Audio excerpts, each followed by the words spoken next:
കൂടി തന്നെ ചോദിക്കാനുള്ളത്, ഇപ്പൊ മാം പറഞ്ഞു ഗവൺമെന്റിന്റെ ഒരൊറ്റ റൂളായിരിക്കും എല്ലാവരും അത് പാലിക്കണം. സോ നമ്മളൊക്കെ കേട്ടിട്ടുള്ളത് ചൈനയില് പലതരത്തിലുള്ള ആപ്സ് അവൈലബിൾ അല്ല. ഇപ്പൊ യൂട്യൂബ് അങ്ങനെ കുറെ ആപ്സ് ഒന്നും അവൈലബിൾ അല്ല. സോ അവിടെ മാമിന് ഡിഫിക്കൽട്ടീസ് എന്തെങ്കിലും ഫേസ് ചെയ്തോ, അത് അല്ലെങ്കിൽ സബ്സ്റ്റിറ്റ്യൂട്ട് ആയിട്ട് വേറെ ഏതെങ്കിലും കാര്യങ്ങൾ എങ്ങനെയാണ് അത് ഡീൽ ചെയ്തത്? അയ്യോ, അതൊരു കാര്യം പറയാൻ ഭയങ്കര ഒരു കാര്യം തന്നെയാണ്. കാരണം എന്ന് വെച്ചാൽ എനിക്ക് ഇപ്പോൾ എൻ്റെ ഒരു ഷോപ്പുണ്ട്, ജോലിയുണ്ട്, എൻ്റെ മക്കളുണ്ട്, പേരക്കുട്ടികളുണ്ട്. അപ്പോൾ അറിയാലോ, നമുക്കൊരു കയ്യിലൊരു ഫോൺ കിട്ടിക്കഴിഞ്ഞാൽ നമ്മൾ അഡിക്റ്റാണ്. പിന്നെ പണ്ടൊക്കെ നമ്മളൊരു ബുക്ക് വെച്ചിരുന്നു എല്ലാവരും നമ്പർ സേവ് ചെയ്യാൻ. ഇപ്പോൾ നമ്മളൊക്കെ ഈ ഫോണിൽ തന്നെ എല്ലാം സേവ് ചെയ്ത കാരണം അങ്ങനെ വെച്ചു. പിന്നെ നമുക്ക് ആരെയും ഫോൺ ബൈ ഹാർട്ട് ആവണില്ല, ചെയ്യണമില്ല നമ്മൾ, കാരണം അത്ര ഫോട്ടോ എടുക്കണം ഇല്ല. അപ്പോൾ അങ്ങനെ വെച്ചു. അത് കഴിഞ്ഞിട്ട് നമ്മളോട് VPN എന്ന് പറഞ്ഞിട്ട് ഒരു ആപ്പ് ഉണ്ട്. അപ്പോൾ അത് അവിടെ പോയി കഴിഞ്ഞിട്ട് നമുക്ക് സേവ് ചെയ്യാം എന്ന് ബ്രദറൊക്കെ പറഞ്ഞിട്ടുണ്ടായിരുന്നു. ഞാൻ ചെന്ന് കഴിഞ്ഞപ്പോൾ ഈ ഫോണിൽ തോണ്ടി ശീലമായിട്ടും മക്കളെ വിളിച്ചിട്ടും ഒരു ദിവസത്തിൽ ഒരു 10-20 പ്രാവശ്യം മക്കളെ വിളിക്കും, കുട്ടികളെ കാണും. പിന്നെ അതേമാതിരി ഷോപ്പിലത്തെ എല്ലാ കാര്യങ്ങളും നമ്മൾ ഈ ഫോണിൽ അഡിക്റ്റ് ആയിട്ട് അവിടെ ചെന്ന് കഴിഞ്ഞിട്ട് ഫോണ് വർക്ക് ചെയ്യില്ല. അപ്പോൾ ബ്രദറിൻ്റെ വൈഫ് പറഞ്ഞു കുറച്ച് ക്ഷമിക്കുക പറഞ്ഞു. അപ്പോൾ എനിക്ക് ക്ഷമ കുറച്ച് കുറഞ്ഞു കഴിഞ്ഞപ്പോൾ ഞാൻ ഫോണിൽ എപ്പോഴും തോണ്ടിയിരിക്കാൻ തുടങ്ങി. അങ്ങനെ ഇരിക്കച്ചിലെ ഞാൻ താഴെ നമ്മുടെ ഒരു ഫാമിലി ഫ്രണ്ട് ഉണ്ട്, നീതു. അവർ വീട്ടിലിരിക്കുമ്പോൾ വെറുതെ ഇങ്ങനെ തോണ്ടി കഴിഞ്ഞപ്പോൾ ഒരു ചൈനീസ് ലാംഗ്വേജ് വന്നു. ആ ലാംഗ്വേജ് വന്നു കഴിഞ്ഞപ്പോൾ ഒരു തോണ്ടി ഞാൻ ആ തോണ്ടിയോട് കൂടിയിട്ട് എൻ്റെ പുതിയ ഫോണാക്കിയിട്ട് എൻ്റെ കയ്യിൽ കിട്ടി. നമ്മളിപ്പോൾ ഞാൻ ബാംഗ്ലൂർ പോകുമ്പോൾ വെൽക്കം ടു ബാംഗ്ലൂർ എന്ന് വരും. വേറെ ഒരു സ്ഥലത്ത് വന്നു കഴിഞ്ഞാൽ വെൽക്കം ടു നിങ്ങൾ ഇന്ന സ്ഥലത്താണെന്ന് വിചാരിച്ചു. ഞാൻ വിചാരിച്ചു ചൈനയിലേക്ക് വന്നപ്പോൾ ചൈനീസ് ലാംഗ്വേജ് ഇന്ത്യയിൽ വന്നു എന്ന് വിചാരിച്ചിട്ട് ഒരു തോണ്ടിയതാണ്. ആ തോണ്ടോട് കൂടിയിട്ട് വാട്സപ്പ് പോയി, എൻ്റെ കയ്യിലത്തെ ഫോണിൻ്റെ എല്ലാ സാധനങ്ങളും പോയി, ഇൻസ്റ്റാഗ്രാം പോയി, ഫേസ്ബുക്ക് പോയി, ഒരാളുടെ കോണ്ടാക്ട് നമ്പർ ഇല്ല. ഫോൺ പെട്ടെന്ന് എനിക്ക് അറ്റാക്ക് ആവുമെന്ന് ഞാൻ വിചാരിച്ചു. ഒന്നും അറിയാലോ നമുക്ക് എന്താവുമെന്ന്. ഞാൻ എൻ്റെ ഫോട്ടോ ഇതൊക്കെ തപ്പിയിട്ട് ഇങ്ങനെ വെച്ചാൽ എന്താ പറയുക, ആ സമയത്ത് എൻ്റെ മൈൻഡ് മൊത്തത്തിൽ എൻ്റെ കിളി പോയി എന്നൊക്കെ പറയില്ലേ, അങ്ങനെ ഇതായി. ഒന്നും അറിയില്ല. അവർ വിചാരിച്ചു എനിക്ക് അറ്റാക്ക് ഉണ്ടാവുമെന്ന്, കാരണം ഒക്കെ പോയി. അങ്ങനെയായി. അത് കഴിഞ്ഞിട്ട് കുറച്ച് നേരത്തേക്ക് ഞാൻ ഷോക്കായി. എന്താ കാരണം വെച്ചാൽ ഒരു ഫോണും കൂടി കയ്യിൽ വേണമായിരുന്നു എന്നൊക്കെ പിന്നീട് നമുക്ക് അത് വന്നു. പിന്നെ ഞാൻ മനസ്സിൽ വിചാരിച്ചു നമ്പറൊക്കെ അല്ലേ പോയി കൊടുക്കുന്നത്, ഞാൻ ഇപ്പോഴും ജീവിച്ചിരിക്കുന്നില്ലേ, ഇതിനെയും ഓവർകം ചെയ്യാൻ പറ്റും. അപ്പോൾ ആ ഒരു നിമിഷം ഞാൻ ഓവർകം ചെയ്തു. പിന്നെ ഞാൻ എല്ലാവരോടും എന്താ പറയണമെന്ന് വെച്ചാൽ, എപ്പോഴും ഒരു സ്ഥലത്ത് പോകുമ്പോൾ നമ്മുടെ മെയിൻ ഫോൺ നമ്മൾ തൊടാണ്ട് വെച്ച് കഴിഞ്ഞാൽ നമുക്ക് ഇങ്ങനെ ഷൂട്ടൊക്കെ ചെയ്യുമ്പോൾ വേറെ ഒരു ഫോൺ കൈ പിടിച്ചിട്ട് പോകണമെന്ന് അതിൽ ഞാനൊരു ലെസൺ പഠിച്ചു. ഓക്കെ മാം, എൻ്റെ അടുത്ത ക്വസ്റ്റ്യൻ എന്ന് പറയുകയാണെങ്കിൽ, ഇപ്പോൾ ഇൻഫ്രാസ്ട്രക്ചർ പരമായിട്ട് ഇപ്പോൾ മാം തന്നെ പറഞ്ഞു ഒരു ബ്രിഡ്ജ് പണിയാണെങ്കിൽ ഒരു മരത്തിനെ വരെ സംരക്ഷിച്ചിട്ടായിരിക്കും ആ ബ്രിഡ്ജ് പണിയുന്നത്. അപ്പൊ അതേപോലെ തന്നെ എന്തൊക്കെ നല്ല കാര്യങ്ങളാണ് ചൈനയത്ത് ഇപ്പോ കറന്റ്ലി കേരളയിൽ കൊണ്ടുവന്ന നല്ലതായിരിക്കും എന്ന് മാമിന് തോന്നിയിട്ടുള്ളത്? നമുക്ക് നടക്കാവുന്ന പല കാര്യങ്ങളുണ്ട്. അതായത് മരങ്ങൾ വെച്ച് പിടിപ്പിക്കുക, ആവശ്യമില്ലാണ്ട് മരങ്ങൾ നമുക്ക് വെട്ടിക്കളയാതിരിക്കുക. അപ്പോൾ വെറുതെ കിടക്കണ സ്ഥലങ്ങളൊക്കെ ഉണ്ടല്ലോ, അവിടെയൊക്കെ മരങ്ങൾ പിടിച്ചു കഴിഞ്ഞാൽ നമുക്ക് വെള്ളത്തിന് ഇപ്പോൾ ഓരോ ദിവസം ചെല്ലും തോറും, അതായത് നമ്മളെ ഇപ്പോഴത്തെ കാലം കഴിഞ്ഞാലും ന്യൂ ജനറേഷന് വേണ്ടിയിട്ട് നമ്മളെല്ലാം കാത്തു സൂക്ഷിക്കണം എന്ന് നമുക്ക് എല്ലാവർക്കും അറിയാം. അപ്പോൾ നമ്മൾ മരങ്ങൾ പിടിപ്പിച്ചു കഴിഞ്ഞാൽ ശുദ്ധവായുവാണ്, പിന്നെ അതേമാതിരി വെള്ളം, മണ്ണ്, ഇതിനെല്ലാം സംരക്ഷിക്കാൻ വേണ്ടിയിട്ട് മരം ഭയങ്കര ഇമ്പോർട്ടൻ്റ് ആണ്. അപ്പോൾ മരങ്ങൾ വെച്ച് പിടിപ്പിക്കുക, ആവശ്യമില്ലാണ്ട് വെട്ടിക്കളയരുത്. രണ്ടാമത്തെ ഒരു കാര്യം, ഞാൻ അവിടെ ആ കാട്ടിൽ പോയിട്ട് പോലും ഒരു കവറോ വേസ്റ്റ് ബോട്ടിലോ, വെള്ളം കുടിച്ച ബോട്ടിലോ, ഒരു ചോക്ലേറ്റിൻ്റെ വേസ്റ്റ് പോലും ഞാൻ കണ്ടില്ല. അത് എനിക്ക് ഭയങ്കര ഒരു അതിശയമുള്ള കാര്യമാണ്. ബിക്കോസ് നമ്മൾ ഇന്ത്യയിൽ എവിടെ പോയാലും പ്ലാസ്റ്റിക്, അതേമാതിരി വെള്ളം കൂടി, നമ്മുടെ കാര്യം കഴിഞ്ഞാൽ മതി എന്നാണ് നമ്മൾ വിചാരിക്കുക. ഇപ്പം നമ്മൾ ചോക്ലേറ്റ് കഴിച്ചു കൂടുമ്പോൾ നമ്മളിങ്ങനെ വലിച്ചത്. ഈവൻ ഞാൻ അവിടെ പോയി കഴിഞ്ഞിട്ട് ഒരു സ്ഥലം കാണാൻ പോയി കഴിഞ്ഞപ്പോൾ ഒരു ഐസ്ക്രീം കഴിച്ചപ്പോൾ ഇത്ര ചെറിയൊരു വടിയായിരുന്നു.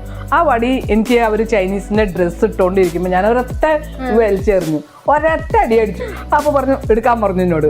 ഞാനത് അപ്പോൾ ഞാൻ പെട്ടെന്ന് ഇന്ത്യയിലാന്ന് വിചാരിച്ചിട്ടാണ് വലിച്ചെറിഞ്ഞത്. ഞാൻ ആ ഒരു വേസ്റ്റ് എടുത്തിട്ട് അവർ പറഞ്ഞു അവിടെ കൊണ്ടിടാൻ പറഞ്ഞു. ആക്ഷൻ കാണിച്ചുള്ളൂ, ഞാൻ അവിടെ കൊണ്ടിട്ടു. അതിൽ ഞാൻ പഠിച്ചത്, നമ്മളൊക്കെ വിചാരിക്കും ഒരു വടിയല്ലേ ഇവിടെ ഇട്ട് കഴിഞ്ഞാൽ ആരും അറിയണ്ടാണ്. അല്ല, അവിടെ ഫുള്ള് ക്യാമറയാണ്, മനസ്സിലായോ? അപ്പോൾ ഫുള്ള് ക്യാമറയാണ്, നിരീക്ഷണത്തിലാണ് നമ്മൾ. അപ്പോൾ നമ്മൾ ഓരോ സ്ഥലത്ത് പോയി കഴിഞ്ഞിട്ടുണ്ടെങ്കിൽ നമ്മുടെ വേസ്റ്റിന് അപ്പോൾ നമ്മൾ ജനങ്ങളെ മാത്രം കുറ്റം പറഞ്ഞാൽ കാര്യമില്ല.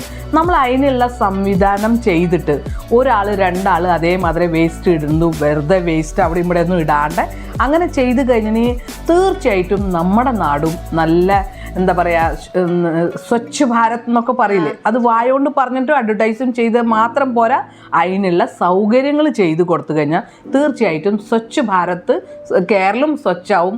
അതേമാതിരി ഇന്ത്യ മൊത്തം അതെ മൊത്തത്തിൽ നമ്മൾ നല്ല നീറ്റ് ആൻഡ് ക്ലീൻ നമുക്കും ആക്കാൻ പറ്റും. ഓരോരുത്തരും അത് തീരുമാനിക്കണം. അതേമാതിരി അതിനുള്ള ഫെസിലിറ്റീസ് നമ്മൾ ചെയ്ത് കൊടുത്തു കഴിഞ്ഞാൽ തീർച്ചയായിട്ടും ആവാൻ പറ്റും. Yes, and the last question for the day is this, that is ഒരു പുതിയ ആള് ഇപ്പൊ ഞാൻ ആദ്യമായിട്ട് ചൈനയ്ക്ക് ട്രാവൽ ചെയ്യാന്ന് വിചാരിക്കും. മാമിന്റെ ഒക്കെ ഇൻസ്പിറേഷനിൽ ഞാൻ പറയണേ എനിക്കും ചൈനയ്ക്ക് പോകണം.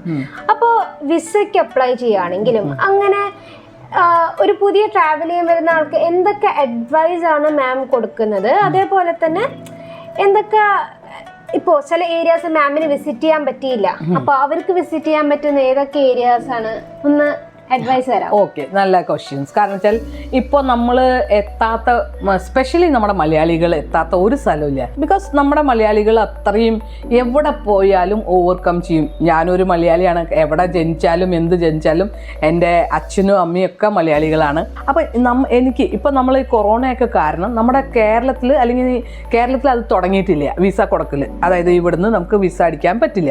അപ്പോൾ 6 മാസത്തെ വിസയ്ക്കാണ് നമ്മൾ അവിടെ ചൈനയ്ക്ക് പോകണമെങ്കിൽ അവിടുന്ന് ഒരു ലെറ്റർ വേണം. ചൈനയിൽ നമ്മൾ എവിടെ പോകണമെന്ന് വെച്ചാൽ അവരുടെ ഒരു ലെറ്റർ വേണം, എന്നാൽ മാത്രമേ നമുക്ക് വിസ അടിക്കാൻ പറ്റുള്ളൂ. പക്ഷെ ഞാൻ 1 മാസത്തേക്കാണ് ഞാൻ പോയിരുന്നത്. അപ്പോൾ എനിക്ക് ലെറ്ററിൻ്റെ ആവശ്യം വന്നില്ല. വെറും നമ്മുടെ ഒരു 6 മാസത്തെ ബാങ്ക് ബാലൻസിൻ്റെ ഒരു കോപ്പി വേണം, ഒരു ഇത് വേണം. അതും ബാങ്കിൽ നിന്ന് നേരിട്ടിട്ട് അത് ഫോട്ടോസ്റ്റാറ്റ് എടുത്തിട്ട് സീൽ വേണം. അത് ഞാൻ ഡൽഹിയിലേക്ക് അയച്ചു. ബിഫോർ നമ്മളിപ്പോൾ 6 മാസത്തേക്ക് പോകണമെങ്കിൽ നമ്മൾ ഡൽഹിയിൽ പോകണം. ഡൽഹിയിൽ പോയിട്ട് ഇമിഗ്രേഷനൊക്കെ ക്ലിയർ ചെയ്തിട്ടാണ് നമുക്ക് പോകാൻ പറ്റുക. പക്ഷെ 1 മാസത്തേക്ക് പോവുകയാണെന്ന് വെച്ചാൽ നമ്മുടെ പാസ്പോർട്ടും പിന്നെ 6 മാസത്തെ, അതായത് ഒരു 1 ലക്ഷം രൂപ നമ്മുടെ അക്കൗണ്ടിൽ കാണണം. അത് ആ ഒരു ദിവസം മാത്രം കണ്ടാലും പിന്നെ നമുക്ക് പിൻവലിക്കാം. ഡൽഹിയിൽ അവർ പാസ്പോർട്ട് ഓഫീസിൽ അവർക്ക് അയച്ചു കൊടുത്ത്, ഒരു ഏജന്റ് ഉണ്ട്, നല്ല വിശ്വാസമുള്ള ഏജൻസാണ്.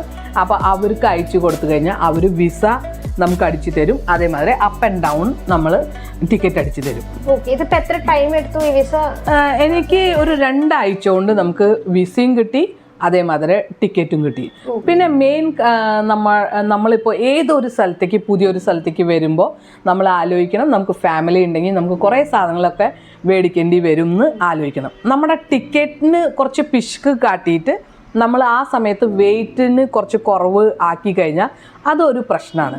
അപ്പോൾ നിങ്ങൾക്ക് ഒരു 5000 ഒരു 10000 രൂപയോ നമുക്ക് കൂടുതലാണെങ്കിലും നിങ്ങൾക്ക് വെയിറ്റ് കൂടുതൽ കൊണ്ടുവരാം. അതായത് പുതിയ ഒരു സ്ഥലത്തേക്ക് പോകുമ്പോൾ വെയിറ്റ് കൂടുതൽ കൊണ്ടുവരാനുള്ള ടിക്കറ്റ്, കാരണം വെച്ചാൽ അവിടെ സാക്രിഫൈയോ അല്ലെങ്കിൽ കോംപ്രമൈസ് ചെയ്യാൻ പാടില്ല. ബിക്കോസ് ഞാൻ ടിക്കറ്റിൻ്റെ ഒരു ഇത് കാരണം, അതായത് കുറച്ച് കുറവിന് കിട്ടി എനിക്ക് അവിടുന്ന് തിരിച്ചു വരുമ്പോൾ. അപ്പോൾ 27 kg മാത്രമേ എനിക്ക് കൊണ്ടുവരാൻ അലവ് ഉണ്ടായിരുന്നുള്ളൂ. പക്ഷേ പിന്നീട് ഞാൻ 20 kg കൂടി എക്സ്ട്രാ കാശ് എടുത്തിട്ട് ഞാൻ മേടിക്കേണ്ടി വന്നു. ബിക്കോസ് ഞാൻ അവിടുന്ന് മിഷനറീസ് കുറേ കൊണ്ടുവന്നു.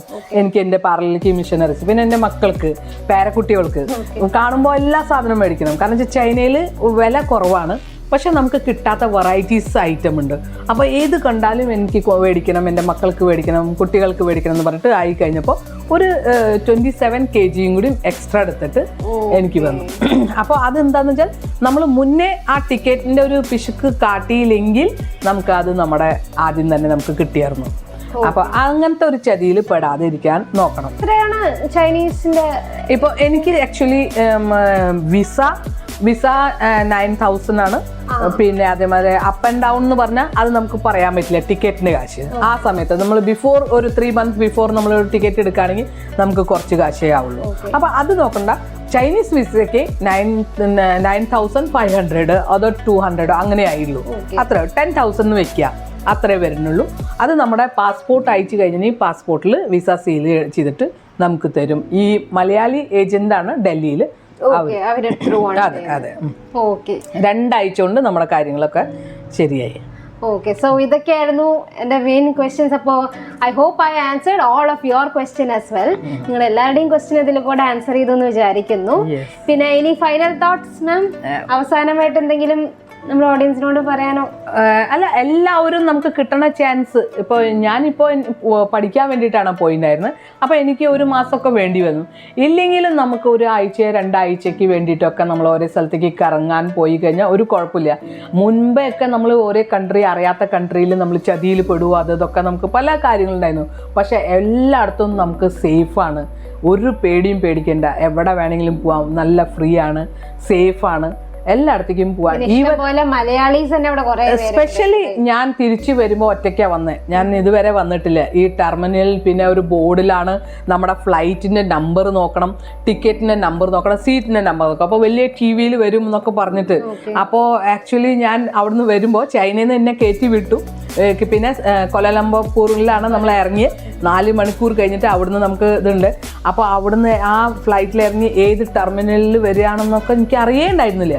പക്ഷെ ഞാൻ അത്രമാത്രം ഒന്നും, ഇത്രയും പ്രായമായിട്ടും ഞാൻ വിചാരിച്ചു വീൽ ചെയർ മേടിച്ചാലോ എന്ന്. അപ്പോൾ എന്നോട് ചൈനയിലത്തെ കുറച്ച് ഫ്രണ്ട്സ് പറഞ്ഞു, വീൽ ചെയർ മേടിച്ചാൽ നമ്മളൊന്നും അറിയണ്ട, നമ്മളെ ഉന്തിയിട്ട് എല്ലായിടത്തും എത്തി കൊച്ചിയിലെത്തും എന്ന് വിചാരിച്ചു. അത് കഴിഞ്ഞപ്പോൾ എൻ്റെ ചേട്ടൻ്റെ വൈഫ് പറഞ്ഞു, ചേച്ചിക്ക് ഇത്രയ്ക്ക് ഇത് തോന്നുന്നുണ്ടോ ചേച്ചി, സ്വന്തമായിട്ട് നമ്മൾ പഠിക്കാം, ഏത് കാര്യത്തിനും ഓവർകം ചെയ്യാനുള്ള മെസ്സേജ് കൊടുക്കണ ആള് ഇങ്ങനെ വീൽ ചെയറിൽ പോയാൽ ശരിയാവുമെന്ന് വെച്ച്. അപ്പൊ എനിക്ക് ഹേർട്ടായി അത്. യെസ്, അതൊരു ഇതല്ലേ, അതെ, കാര്യമുണ്ട്. അപ്പൊ ഞാൻ വിചാരിച്ചു ശരി, കുഴപ്പമില്ല, നമുക്ക് ഇതാക്കാലോ എന്ന് വിചാരിച്ചിട്ടാണ് ഞാൻ അവിടുന്ന് തന്നെ കയറി ആ ഇതിൽ സ്ക്രീനിൽ നോക്കി എൻ്റെ ഫ്ലൈറ്റ് ടിക്കറ്റ് നോക്കി ഇന്ന സ്ഥലത്ത് പോകണം എന്ന് പറഞ്ഞു. പിന്നെ നമുക്ക് നാവുണ്ടെങ്കിൽ നമുക്ക് എവിടെ പോയിട്ടും വരാമെന്ന് എനിക്ക്. ഇപ്പോൾ ചൈന ട്രിപ്പ് പോയി തിരിച്ച് തന്നെ വന്നു കഴിഞ്ഞപ്പോൾ ഇപ്പോൾ എനിക്ക് തോന്നുന്നു ഏതൊരു കൺട്രിയിലും നമുക്ക് പോകാൻ പറ്റും. ബിക്കോസ് ചൈനയിൽ ഇംഗ്ലീഷ് ഇല്ല, വേറൊരു ലാംഗ്വേജും അവർക്ക് അറിയില്ല.